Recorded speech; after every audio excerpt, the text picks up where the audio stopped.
শিল্পীরা এখন আমেরিকা বা বিভিন্ন দেশে পাড়ি দিচ্ছে।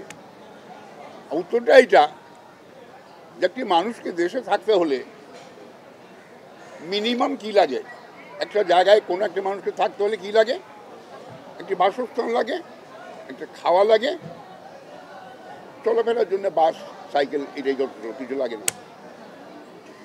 বর্তমানে এই দেশে আমি প্রশ্ন রাখতে চাই প্রিয় সাংবাদিকদের কাছে যে কজন লোক একেবারে নিশ্চিত করে বলুক যে আমার খাওয়া দাওয়ার একেবারে নিশ্চিত ব্যবস্থা আছে পরের দিনের বা এক মাসে? নেই। যদি মিথ্যা না বলি, নেই। সবাই চিন্তিত যে সামনের মাসে আমার কী করে চলবে। মিথ্যা কথা নয়, আমি জানছি আপনাদের মনে মনে যে কেমন কথা হচ্ছে।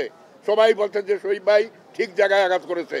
আমি জানি আজকে যদি আমি বাংলাদেশে থাকতাম আমি নিশ্চিত বলতে পারতাম যে আমাকে হাত পেতে লোকের কাছে ভিক্ষা করে খেতে হতো, যাবে আমার বাড়িতে খাওয়া নেই, বই বাচ্চাকে খাওয়া দিতে পারছি না, আমাকে টাকা দেয়। তার থেকে বাঁচার জন্যে আজকে বিভিন্ন শিল্পী বিভিন্ন রাস্তা দেখছে। শুধু ফিল্ম নয়, টিভিরও বহু শিল্পীকে আমি দেখি নিউ ইয়র্কে বিভিন্ন জায়গায় আমি দেখছি তারাও চলে যাচ্ছে। কেন?